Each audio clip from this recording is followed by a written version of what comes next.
রাষ্ট্রের গুরুত্বপূর্ণ সংস্কার প্রশ্নে কমিশনের অপেক্ষায় বসে থাকবে না সরকার। রোববার দুপুরে রাজধানীর আগারগাঁওয়ে এক মত বিনিময় সভায় এ মন্তব্য করেছেন আইন উপদেষ্টা আসিফ নজরুল। তিনি আরও বলেন, ক্ষমতা ছাড়ার আগে শেখ হাসিনা 2 সপ্তাহে কমপক্ষে 1000 মানুষকে হত্যা করেছেন। তথ্য অধিকারের গুরুত্ব তুলে ধরতে মতবিনিময় সভার আয়োজন করে এনজিও বিষয়ক ব্যুরো ও তথ্য অধিকার ফোরাম। স্বচ্ছতা ও জবাবদিহিমূলক সুশাসন প্রতিষ্ঠায় তথ্য অধিকার, এনজিওদের সহায়ক ভূমিকা শিরোনামে এ আলোচনায় টিআইবির নির্বাহী পরিচালক ডক্টর ইফতেখারুজ্জামান বলেন, সুপারিশ অনুযায়ী তথ্য অধিকার কমিশন পুনর্গঠন করতে হবে, তথ্য অধিকার আইন সংস্কার করতে হবে। এক কর্তৃত্ববাদ থেকে দেশ আরেক কর্তৃত্ববাদে যাচ্ছে কিনা সে প্রশ্নও তোলেন তিনি। আমরা যেটি দেখতে পাচ্ছি, আমরা এক ধরনের কর্তৃত্ববাদের জঞ্জাল থেকে আরেক ধরনের কর্তৃত্ববাদের দিকে ধাবিত হচ্ছে কিনা সেটা নিয়ে কিন্তু আমার শঙ্কা আছে।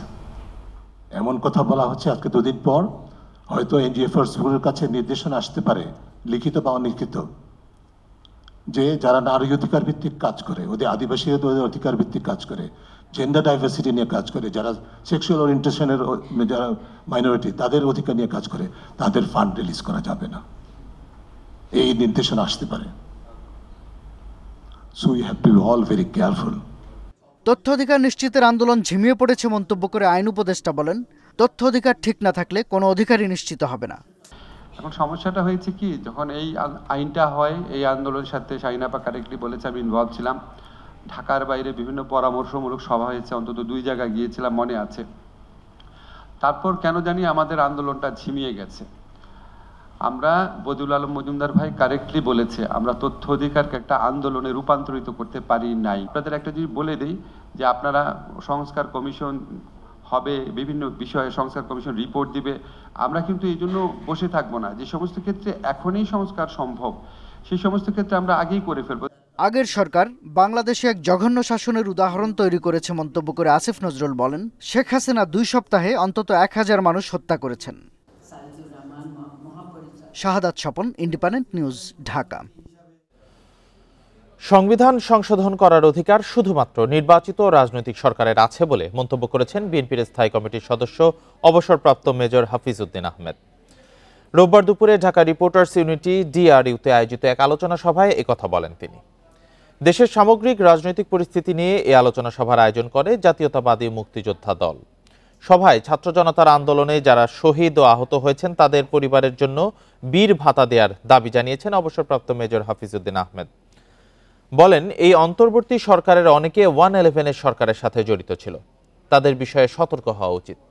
হাফিজউদ্দিন বলেন, উপদেষ্টাদের উচিত জুলাই বিপ্লবের চেতনাকে ধারণ করা।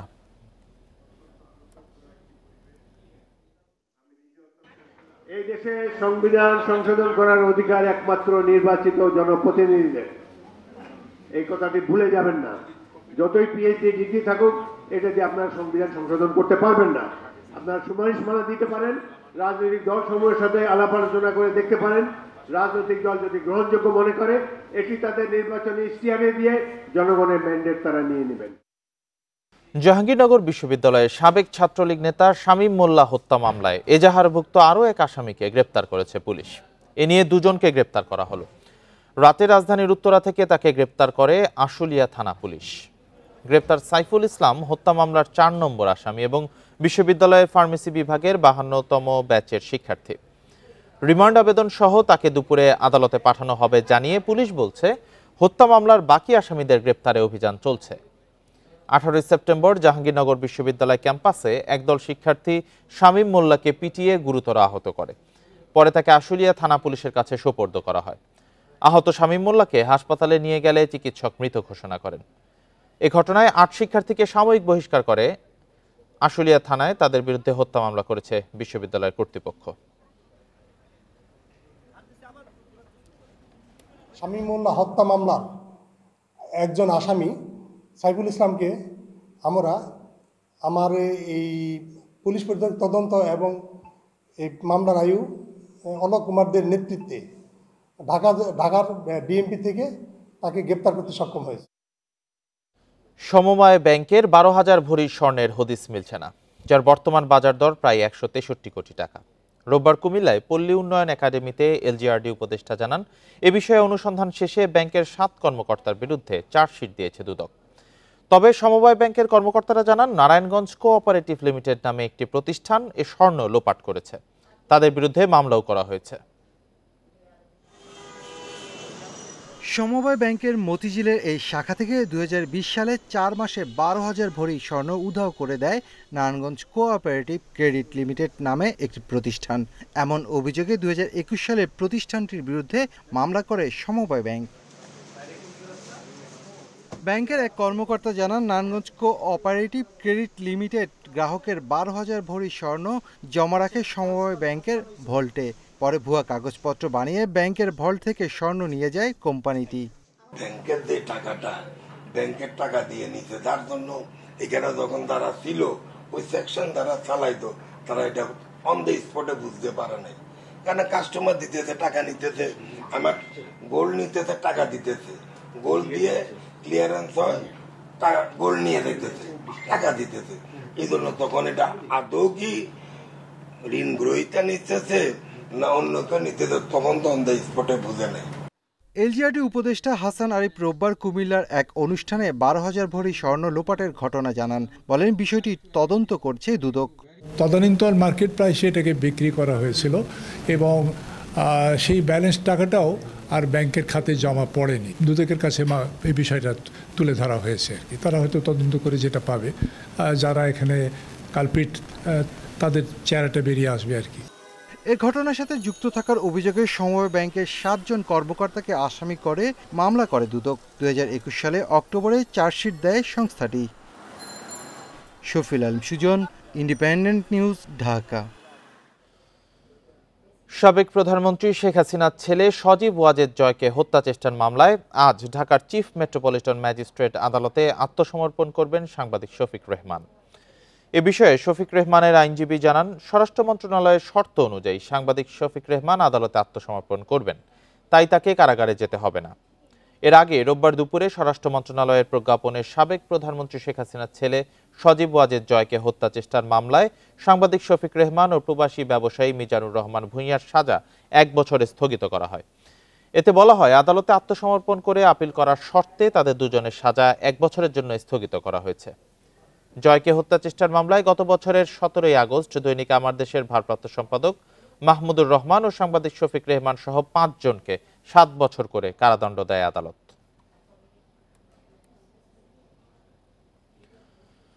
দেশে বিদেশে এস আলম গ্রুপ এবং মালিক পরিবারের সদস্যদের নামে থাকা সম্পত্তির তালিকা দাখিলের নির্দেশ দিয়েছে হাইকোর্ট। আগামী 4 সপ্তাহের মধ্যে আইন সচিব সহ সংশ্লিষ্টদের এই নির্দেশ বাস্তবায়ন করতে বলা হয়েছে। রোববার বিচারপতি মোহাম্মদ কামরুল হোসেন মোল্লা ও বিচারপতি কাজী জিনাত হকের সমন্বয়ে হাইকোর্ট বেঞ্চ এ আদেশ দেন। একই সঙ্গে বিদেশে থাকা এস আলম গ্রুপের সম্পদ ফিরিয়ে আনতে পদক্ষেপ নিতে কেন নির্দেশ দেওয়া হবে না রুলে, তাও জানতে চেয়েছে আদালত।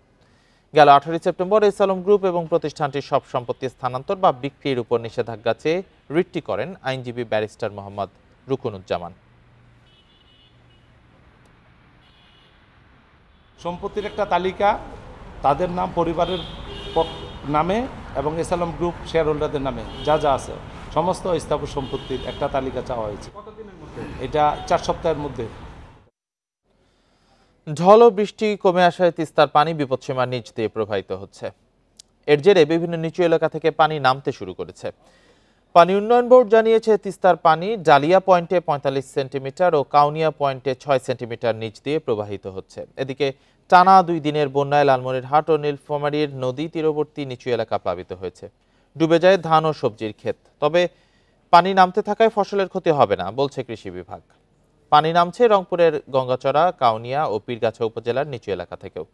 তবে এখনও দুর্ভোগে এসব এলাকা প্রায় 20,000 মানুষ। এদিকে ভাঙন রোধে স্থানীয় জনপ্রতিনিধিদের সতর্ক করার পাশাপাশি জিও ব্যাগ প্রস্তুত রাখার কথা জানিয়েছে পানি উন্নয়ন বোর্ড।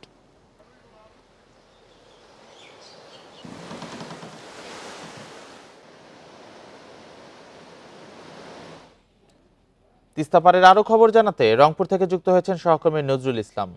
নজরুল, পানি তো নামতে শুরু করেছে, তো নিচু এলাকায় যে পানিবন্দী ছিল সেটার আসলে কতটা উন্নতি হয়েছে অবস্থার? হ্যাঁ দেখুন আসলে 3 দিনের ভারী বৃষ্টিতে গত 3 দিনের ভারী বৃষ্টিতে কিন্তু তিস্তা পাড়ের যেসব এলাকা রয়েছে সেটি কিন্তু পানিবন্দী ছিল হাজার হাজার মানুষ। সেক্ষেত্রে কিন্তু আমরা দেখেছি যে ওই এলাকাগুলো তো এখনও কিন্তু জলাবদ্ধতা সৃষ্টি হয়েছে। আমি যদি একটু দেখাই যে এটি তিস্তা নদী, আপনি নিশ্চয়ই দেখতে পাচ্ছেন এই নদীর কিন্তু স্রোত এখনও কিন্তু কমেনি, স্রোত কিন্তু চলছে। এই নদীর আশপাশে যেসব সবজি ক্ষেত এবং ধান আবাদ করছিল সেটি কিন্তু নষ্ট হয়ে গেছে, কিন্তু ধান কিন্তু নিমজ্জিত হওয়ার কারণে ধানটি কিন্তু অর্থাৎ সেটি নষ্ট না হওয়ার সম্ভাবনা রয়েছে কৃষি বিভাগের তথ্য অনুযায়ী। তবে যারা ভুক্তভোগী রয়েছেন, এইসব এলাকার মানুষ রয়েছেন, তারা বলছেন যে যেহেতু পানি নেমে যাচ্ছে এখন ভাঙ্গনের শিকার হবে তাদের, অর্থাৎ নদী ভাঙ্গনের শিকার। আপনি নিশ্চয় জানেন যে যখন এই পানি কমে যায় ওই সময় কিন্তু নদী ভাঙ্গনের সৃষ্টি হয়, সেক্ষেত্রে তাদের কিন্তু আরেকটা দুর্ভোগ আছে, ভোগান্তি রয়েছে। আর যেসব জায়গাতে এখনও পানি আস্তে আস্তে নামতে শুরু করেছে তিস্তা নদীতে, সেই এলাকাগুলোতে কিন্তু জলাবদ্ধতা কিছুটা সৃষ্টি হয়েছে, মানুষ কিন্তু এখনও ভোগান্তির শিকার হচ্ছে, প্রায় 20 থেকে 22 হাজার মানুষ। তারা বলছেন যে যদি 4-5 দিন এরকম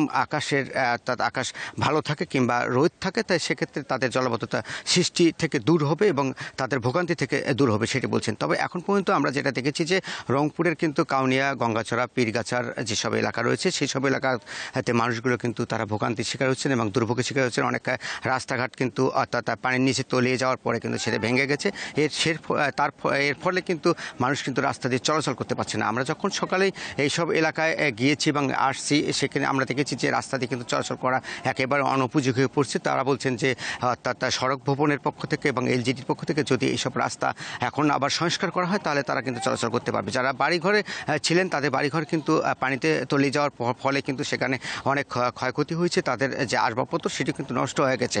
সেক্ষেত্রে কিন্তু তাদের যে পরামর্শ রয়েছে যে এই এলাকায় যেসব ক্ষতিগ্রস্ত পাশে সরকার প্রধানকে দাঁড়ানো এবং ইউপি চেয়ারম্যান এবং ইউপি সদস্য যারা আছেন তারা যদি পাশে তাহলে তাদের কিছুটা হলে ভোগান্তি হবে। এটি আসলে ছিল তিস্তাপাড় থেকে সর্বশেষ সংবাদ। রংপুর থেকে সর্বশেষ পরিস্থিতি নিয়ে জানাচ্ছিলেন সহকর্মী নজরুল ইসলাম। ভূগর্ভস্থ পানির পাইপ ফেটে যাওয়ায় 6 দিন ধরে পানির সংকটে বরিশাল জেনারেল হাসপাতাল। এতে দুর্ভোগে পড়েছেন রোগী, স্বজন, চিকিৎসক ও কর্মকর্তা কর্মচারীরা। বিকল্প ব্যবস্থায় স্বল্প পরিমাণে পানির ব্যবস্থা করা গেলেও তাতে চাহিদা মিটছে না। মঙ্গলবার থেকে পানি নেই বরিশাল জেনারেল হাসপাতালে। আশপাশের দোকান, মসজিদ ও বাসাবাড়ি থেকে বোতলে বা বালতিতে করে পানি নিয়ে আসছেন রোগী স্বজনরা। 1.5 শতাধিক রোগীসহ স্বজন, চিকিৎসক, নার্স, স্টাফ ও কোয়ার্টারে অবস্থানকারী মিলিয়ে 5 শতাধিক মানুষ 7 দিন ধরে ভুগছেন পানির কষ্টে। গত 3 দিন যাবৎ কোনো পানিই ছিল না, আমরা অনেক ভোগান্তিতে ছিলাম। তারপরে এই বলতে বলতে তারা অন্য একটা ব্যবস্থা দিয়েছে লাইন, তাও পানির অবস্থা ভালো না। পানিটা একটু গোলা নামছে বালি বালি, তারপর আমরা 2 দিন কষ্ট করছি, পরে এদিক দিয়ে ওদিক দিয়ে আনিয়া সারছি, মসজিদ দিয়ে আনিয়া খাইছি, রোগী বাহিরে নিয়ে গোসল করাইয়া আনছি। ওয়াশরুমের অবস্থা পরিষ্কার না এবং এই পানি দিয়ে গোসল করলে চুলকানি হয়। হাসপাতাল কর্তৃপক্ষ জানিয়েছে সংকট নিরসনে বিকল্প মোটর দিয়ে কাজ চালানোর চেষ্টা চলছে। এর মধ্যে জনস্বাস্থ্য প্রকৌশল অধিদপ্তরকে জানানো হয়েছে হাসপাতাল পরিস্থিতি। আমরা একটি বিকল্প লাইন দিয়েছি, আমরা চেষ্টা করতেছি এবং আমরা পর্যাপ্ত পানি সরবরাহের চেষ্টা করতেছি, যেহেতু এটি একটু ওটির থেকে যেহেতু মূল ডিপ না, অতএব এখানে একটু পানির সমস্যা হচ্ছে।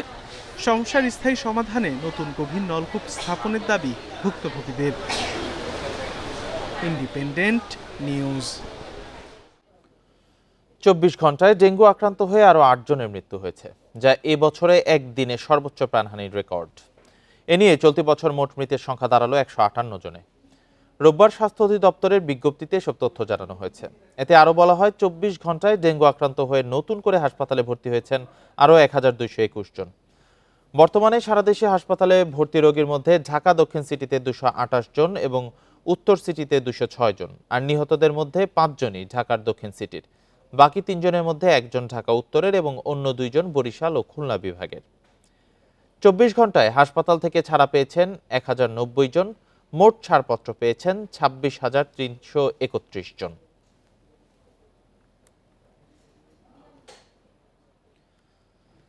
পার্বত্য চট্টগ্রামে সাম্প্রতিক সহিংসতার সুষ্ঠু তদন্ত ও ক্ষতিপূরণ দাবি করেছেন আহতরা। সঠিক তদন্তের জন্য চেয়েছেন জাতিসংঘের সহায়তা। রোববার জাতীয় প্রেস ক্লাবে এক সংবাদ সম্মেলনে তারা আরও জানান, সহিংসতায় 2 দিনে 4 জন নিহত, শতাধিক লোক আহত হয়েছেন। এছাড়া খাগড়াছড়ি ও রাঙামাটিতে পাহাড়ি ও বাঙালি উভয় পক্ষের 200-র বেশি বাড়িঘর, ব্যবসা প্রতিষ্ঠান হামলার শিকার হয়। এখনও বিভিন্ন এলাকায় আতঙ্ক রয়েছে। সম্প্রতি সহিংসতার পর সেনাবাহিনী ও আইনশৃঙ্খলা বাহিনীর প্রচেষ্টায় দ্রুত পরিস্থিতি নিয়ন্ত্রণে আসে। এছাড়া সরকারের 3 উপদেষ্টা পার্বত্য এলাকা পরিদর্শন করে দায়ীদের বিচারের আশ্বাস দেন। হামলার তদন্ত করে দোষীদের দৃষ্টান্তমূলক শাস্তি দিতে হবে।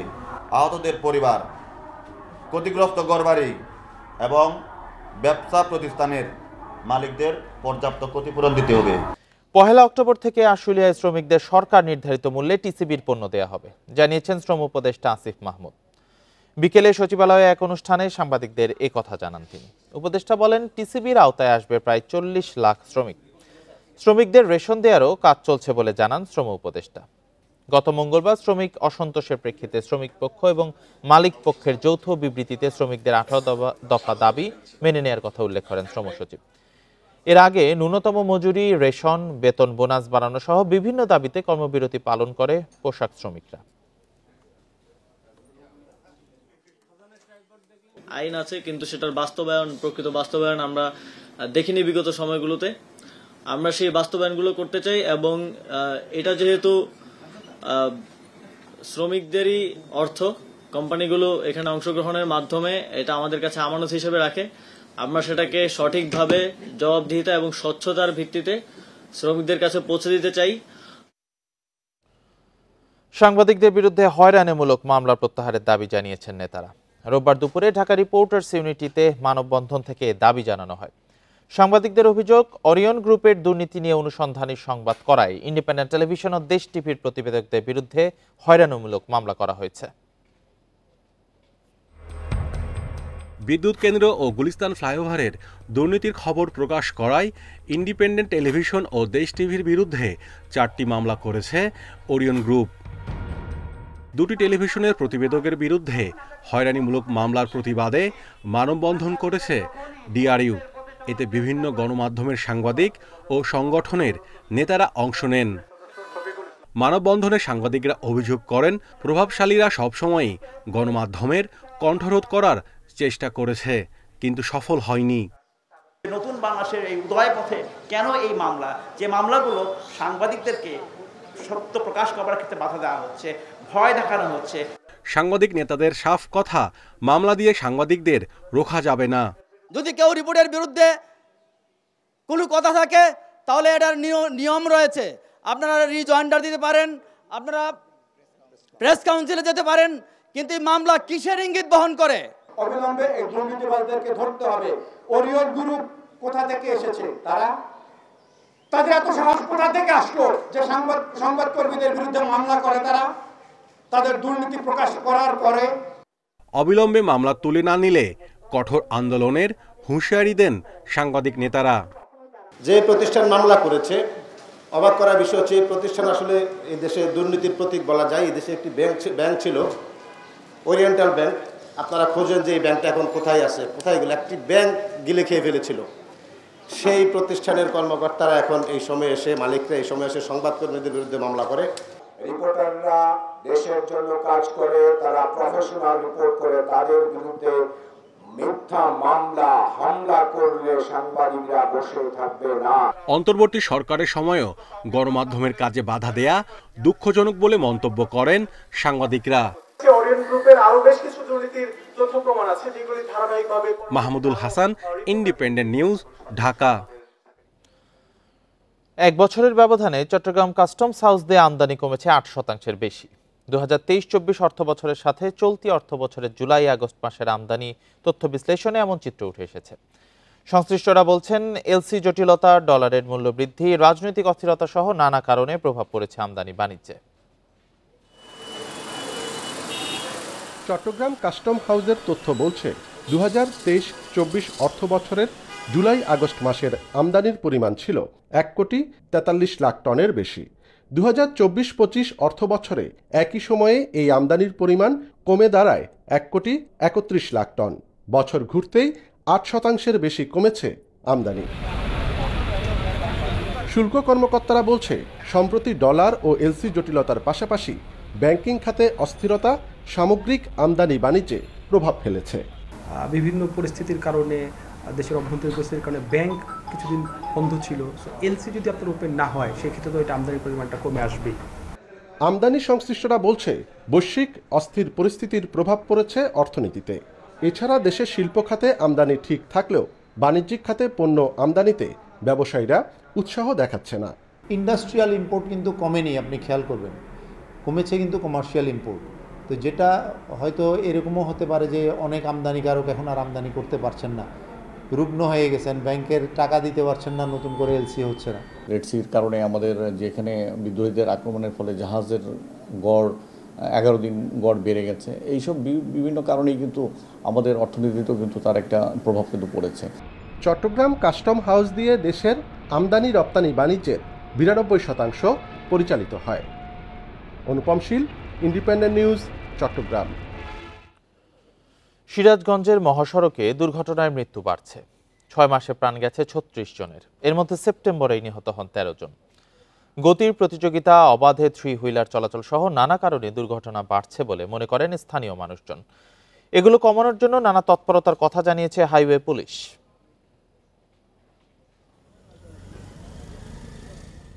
9 সেপ্টেম্বর সিরাজগঞ্জের কামারখন্দে মাইক্রোবাস ও অটোরিকশার সংঘর্ষে নিহত হন 6 জন। 2 পরিবারের 4 ভাই সহ নিহতরা সবাই অটোরিকশা যাত্রী। সেপ্টেম্বরে আরও 2টি সড়ক দুর্ঘটনায় প্রাণ যায় 7 জনের। স্থানীয়রা বলছেন, মহাসড়কে বেপরোয়া গতিতে চলাচল করে বাস, ট্রাক সহ অন্যান্য যান। এছাড়া নিষিদ্ধ হলেও অবাধে 3 হুইলার চলে এ সড়কে। আইন ভাঙার প্রবণতা, অতিরিক্ত গতিসহ নানা কারণে প্রায়ই ঘটছে দুর্ঘটনা। দূরপাল্লার যে বড় বড় গাড়িগুলো আছে এদের গতিবেগটা বেশি বা ওভারটেক বেশি, ব্রেক করবে পারে না, ব্রেক মিস করে, এই কারণে গাড়ি হয়তো বাম পাশে গাড়ি থাকে, ডান পাশে গাড়ি থাকে, এই জন্য জোরে এসে গাড়ি ধাক্কা দেয়। রাস্তাঘাট এই সামান্য ভাঙা আছে জায়গায় জায়গায়, আর এর মধ্যে ভ্যান, রিক্সা, অটো, সিএনজি এগুলা প্রতিটা মোড় তো দখল করে নিয়েছে। মহাসড়কে 3 হুইলার নিয়ন্ত্রণে নিয়মিত অভিযান চালানোর দাবি হাইওয়ে পুলিশের। কর্মকর্তারা বলছেন, গতির প্রতিযোগিতার কারণে বাড়ছে দুর্ঘটনা।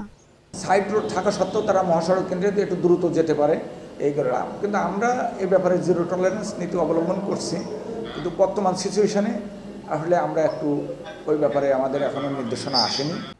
দুর্ঘটনা কমাতে চালকদের সচেতন করার কাজ চলছে, দাবি সড়ক ও জনপথ কর্মকর্তাদের। আইন শৃঙ্খলা বাহিনী, আমরা যারা সড়ক নির্মাণ করি এবং যারা আমরা সড়ক ব্যবহার করি, এই 3টা গ্রুপ যদি আমরা একসাথে কাজ করতে পারি, আমরা দ্রুতই এই সড়ক দুর্ঘটনাটাকে কমিয়ে আনতে পারি। গত 6 মাসে সিরাজগঞ্জের বিভিন্ন সড়কে দুর্ঘটনায় নিহত হয়েছেন 36 জন, আহত হয়েছেন শতাধিক। Independent news. এর আগে প্রতিবেদনে আমরা যেমনটি দেখছিলাম, 1 বছরে ব্যবধানে চট্টগ্রাম কাস্টম হাউস দিয়ে আমদানি কমেছে 8% বেশি। এ বিষয়ে আরো জানাতে চট্টগ্রাম থেকে যুক্ত হয়েছেন সহকর্মী Hasan written. Written, custom house দিয়ে আমদানি কমার মূল কারণগুলো আসলে কি?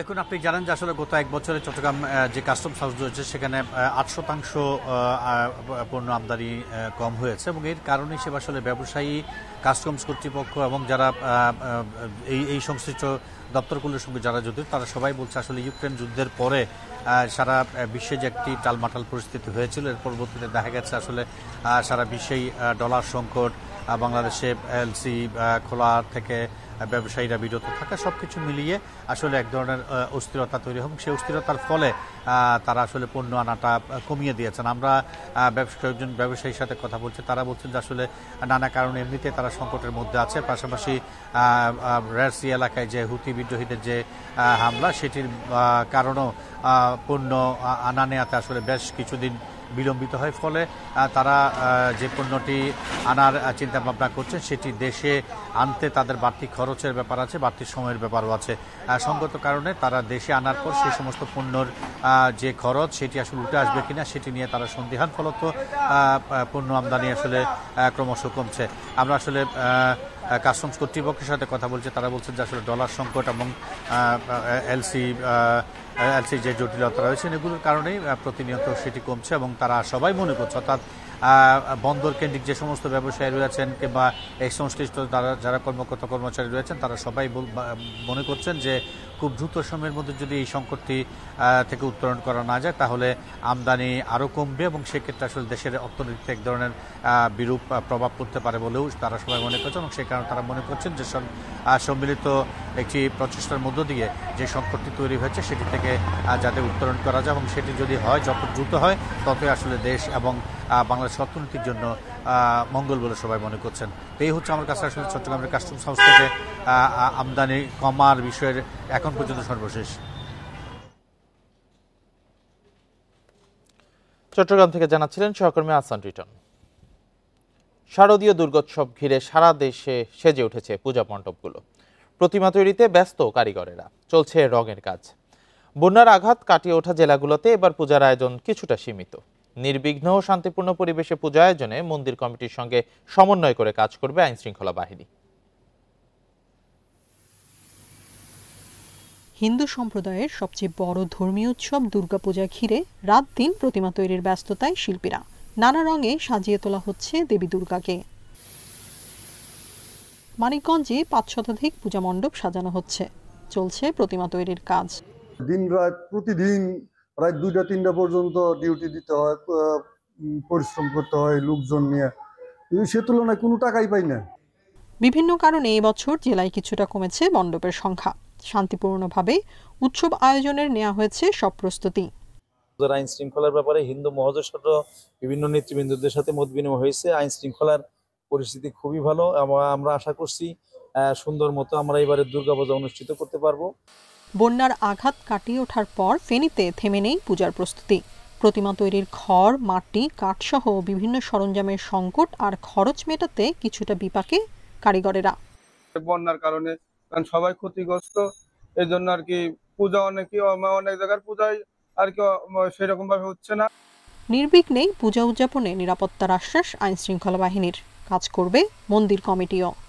নির্দেশনা দিয়েছি প্রতিটা পূজা মণ্ডপে 15 জন করে নিজস্ব ভলান্টিয়ার করার জন্য, এবং এটা নিরবিচ্ছিন্নভাবে তারা রোটেশনালি এটা পূজা মণ্ডপ পাহারা দিবে। খরচ কমাতে চাঁদপুরে কিছুটা সীমিত করা হয়েছে আয়োজন।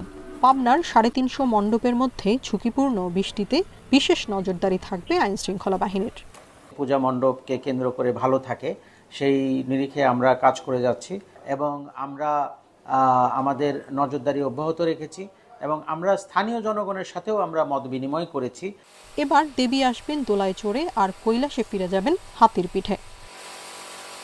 Tania Nasrin, independent news.